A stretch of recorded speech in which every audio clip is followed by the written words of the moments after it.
Okay, I guess let's talk about Source of the Nile. Um,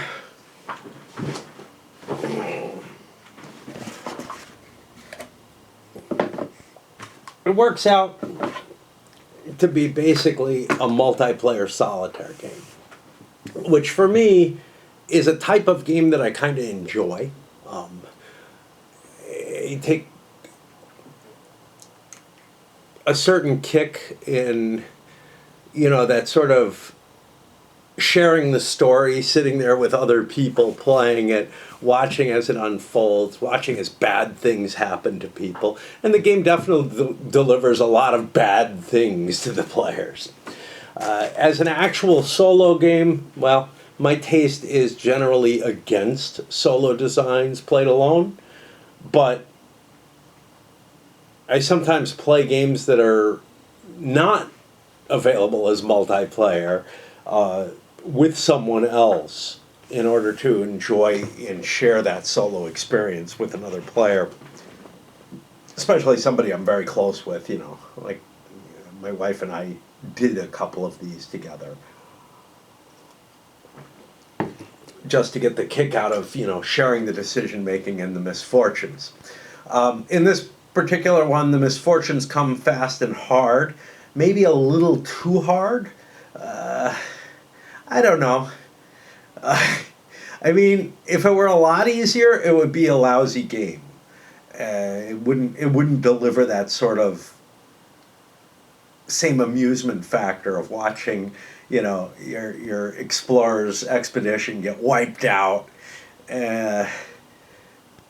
by, just a random chance and whatnot, but then also the opportunity to come back from being wiped out, because there's a lot of chance there as well. One of the things that makes it kind of cool is that an explorer on his own can kind of get a lot done, whereas his whole expedition is probably going to get just wrecked eventually. And the question, becomes, well, do you want to start with very little?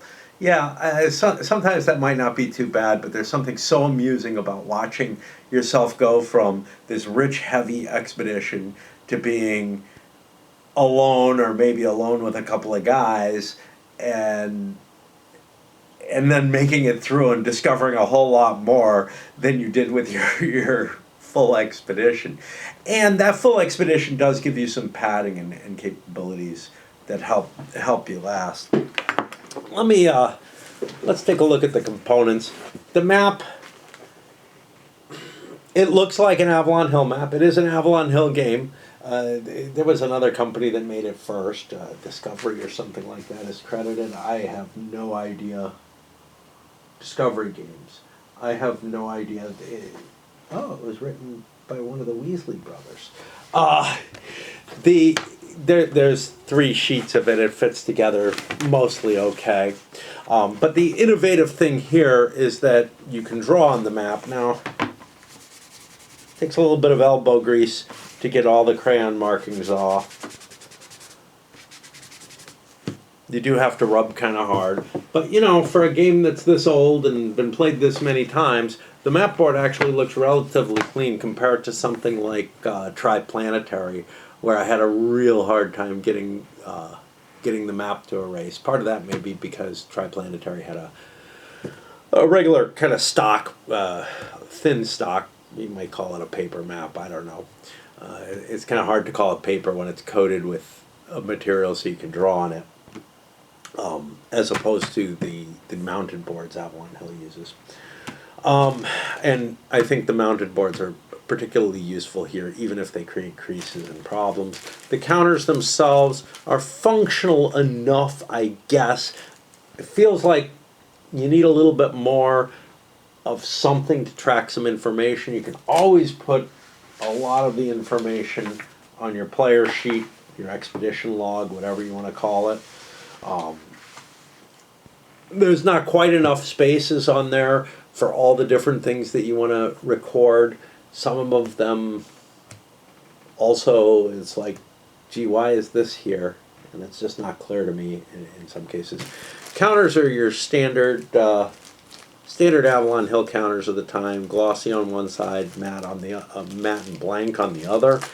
Again, maybe there could be some more informational counters of some sort or another. I find in particular which side of the cataracts you're on needs to be noted at times. The counters themselves are used to mark who discovered a particular hex, and they cover up what's in the hex when these are hexes that you especially need to be able to see what's in them. And so sometimes sometimes I ended up getting illegal terrain types showing up. The little dry erase crayons, they work fine. Game 1 is driven by these cards. Game 2 basically creates a set of charts and tables to replace the cards. I don't feel like Game 2, I've never actually played it. I don't feel like it adds much, which is why I don't play it. It feels like I'm replacing the cards with essentially the same things with kind of an odds, a different odds distribution. And it's like, yeah, well, pulling out card after card after card, while it's kind of a tedious mechanism, is better than rolling on chart after chart after chart to see, you know, what kind of terrain you have and everything. It is mechanically somewhat of a complex game. The procedures that you go through to explore a hex, to move, whatever, all of it is kind of heavy. Somewhat more annoying is that there are special cases and situations that you have to look up in the rules. I'm not sure that everything's correctly handled. I kind of refuse to work too hard to be sure that I'm following the rules exactly, and try a little bit more to fit some common sense in at times, especially with the mapping. But honestly, I find it difficult to cope with Avalon Hill's rules. Although these are better than most, there's still not enough white space in between the columns and whatnot for my taste, which leads it so that I have a hard time finding things sometimes that are in the rules. And just the way they're packed together and whatever, I think SPI does a slightly better job than the rules in Source. It's hard for me to judge the fun value of it across the board, because I'm not a fan of, design for solo systems. And this is not a game that I particularly like playing all by myself. When I first got it, I played it a lot by myself solo. Later on, it became something that I have fond memories of playing with groups. And again, a lot of that has to do with, miserable things happening to people, including myself, and how funny that can be and whatnot. When playing it alone, I'm just stuck in this stupid, whether I'm playing just one adventure, and there isn't really a solo game for this. You can play it solo as a one-player game and just explore shit and say that's cool, but there's not really a victory condition for that. There's, can you make it through to your 75 points? But some of the fun is kind of in this, you are competing with each other. So although it's very, very luck-based, there's not going to be a hell of a lot of strategy in it. There's some micro, there's micro optimizations and whatnot in terms of how you want to set your speed for your turn and stuff like that. But it's really just, can I survive through this? What's my best chance of gaining points throughout the course of the game under the current circumstances? You don't have a lot of interaction. There's not a lot you can do to other players, except you can publish stuff that they've discovered ahead of them, if if you also discovered it. Generally, that's not a good idea to be operating in the same sphere as someone else, because what you're basically saying is, okay, one of us, we both have to go through the same risks and hazards, and only one of us is going to get the points for most of this. So that's kind of crappy, which is one reason why I don't really favor the journalist who has sort of this bonus points for interviewing someone. Seems like a neat idea, but it doesn't quite work. I don't know how balanced the different professions or character classes or whatever you want to call it are. I kind of feel like there's a couple that have real advantages, and I feel like we played the choices that I took in the game kind of played to that. Went with the geologist, who gets a lot of points naturally and is able to overcome certain disasters that are really helpful for him. Went with the zoologist, who's better at shooting stuff, which feels like a slight advantage. His special abilities, though, the things that he captures, animals and whatnot, he has to bring samples home, and that's something the geologist doesn't have to do. The geologist has to say, yeah, I found diamonds here, or I found gold here, and it's just worth victory points without having to carry anything. So that's kind of cool for the geologist. The missionary and the doctor both had advantages in that they get 2 points per river hex explored. And you really want to explore along rivers while you can, which means, since I very seldom have played a second or third time on the same board, you know, filling out stuff and kind of starting to fill out all of Africa. Almost all the games that I've played, those are probably your best point getters, because they get 2 points per river and everybody else gets 1, and rivers are really valuable. Now the geologist gets points for cataracts as well as rivers, and you tend to find a lot of cataracts on there. Cataracts aren't so cool when you have a canoe expedition. They cause some problems. I tend to avoid the foot expedition. It's not able to explore using cautious movement, and you really kind of want to be using cautious movement, especially in case you run into a tribe. A tribe can really fuck you up and wipe you out all at once. Some of the disasters in here can wipe you out all at once. I find a lot of the game is pretty tedious if you let it be. On the other hand, once you start getting into the flow more, it becomes less and less so, and some of the charm starts to shine through as you get used to flipping cards and the mechanisms in play. But there is a fair curve, not so much in learning, although some of it is that, but just finding the pattern that works for you to turning the cards over and everything. Once you get a pattern down, you know, once you learn enough of the rules and get the pattern down, it sort of just becomes relatively quick. But some of the problem is some of the ordering and stuff. And it's like, it's not really necessary that you be in any particular, I mean, it doesn't really matter if you find, if you check to see if there's natives before you check to see if there's spectacular discoveries or whatever.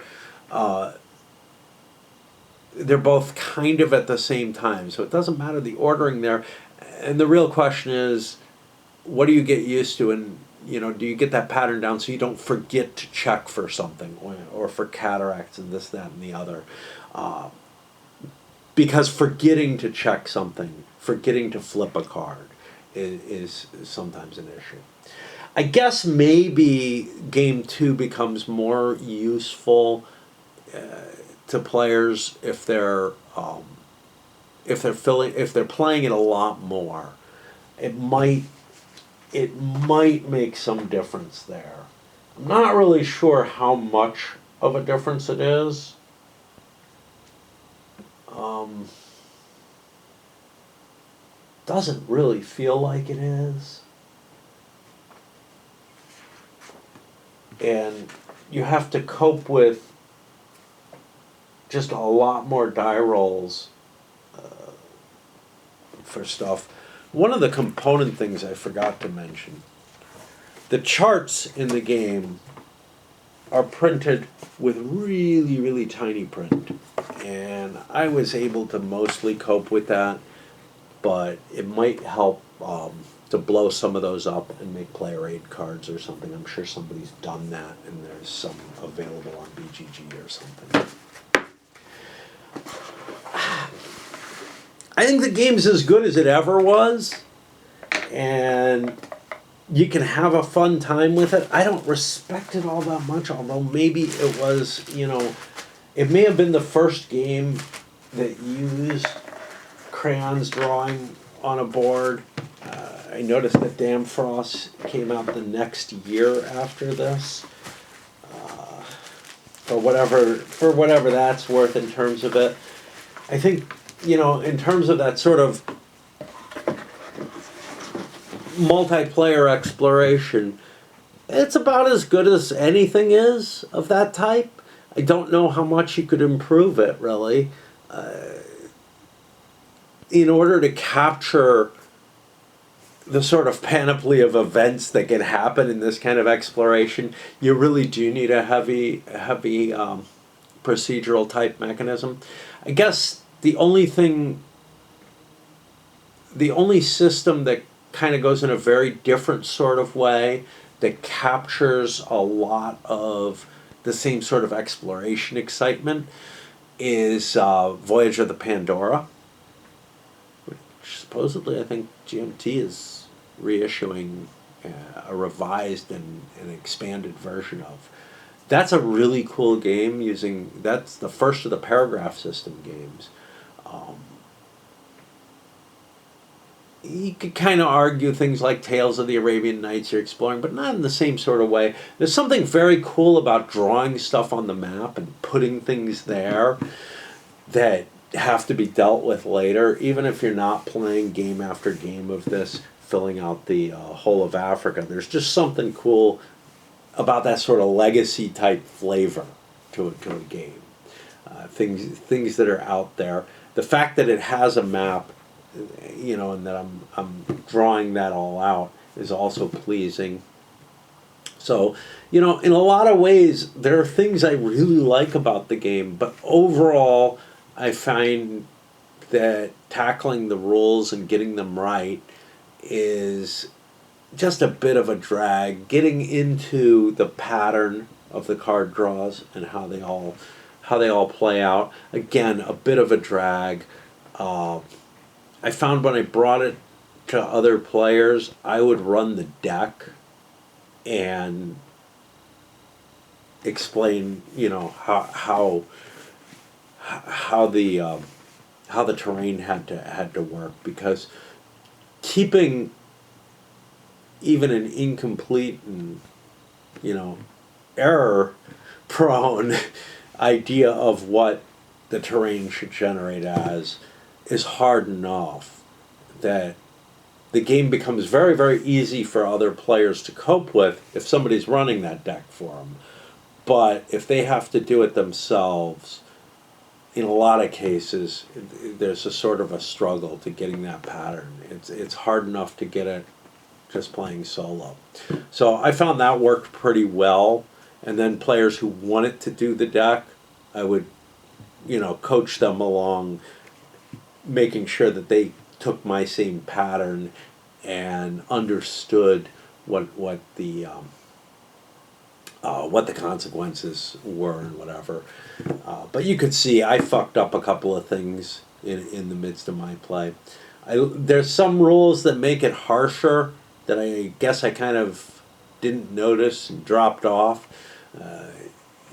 I'm not even sure where it is, but there's one supposedly that somebody tells me about, that if you lose somebody due to a disaster, I didn't even look for it or find it. if you lose a person due to a disaster, and the disasters usually spell out which person you lose. They say something like, one of your Ascaris accidentally shoots himself or gets depressed. I don't know. There's nothing like that. But, there's things like an Ascari is down by the river washing and he gets eaten by an alligator. It's more likely a guide or a bear in that case. But they specify who you're supposed to lose. Apparently, you've got to make a roll on any of these checks. And there's basically a 1 in 12 chance that you lose your explorer, and therefore you lose the game essentially, or have to start over again. The game is harsh enough as it is that I think having your main character wiped out like that is kind of a big negative. I feel like it's already a little too far on the harsh side, just a little bit. The place where it's not, where it really feels kind of unrealistic, is once you've lost your entire party, your expedition, it doesn't become that much harder to operate all by yourself.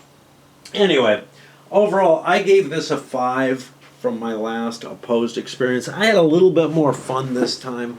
I don't know if I'm going to up my rating to a 6. It feels like it belongs there, to be honest. I think the problem was that I was trying right from the beginning to get my wife to understand how the terrain was built, as opposed to running it for her. I also wasn't familiar with it. It had been, a good 15 years since the last time I played, and now it's about that long again. Close enough. 10, no, more than 10. Anyway, it's a game that the more often you play it, the better you remember those patterns. You can pick them up quickly enough, but it is kind of a pain in the ass to do so. So I would guess, given that I say in the best of circumstances, I would probably push this back up to a 6. We'll see. Maybe I don't remember to do that. But, yeah, I mean, for the type of game it is, I don't know that there's better out there. There is a clone of it out there, which I mentioned before. Emperors of Eternal Evil sent me something called Mountain Men, or Mountain Man, which uses a similar type of draw on the board, explore. I haven't played it and I haven't really read the rules. I just saw it looks a lot like Source of the Nile. So I'm going to, at some point, take a look at that and see if it improves on it a little bit. Because some of the functionality of this game is just too cumbersome and too much of a pain in the ass. And of course, if you play game 2, I feel it gets more cumbersome. Anyway, that's all I'm going to say because I'm almost out of battery and I really don't have a lot more to talk about with this one.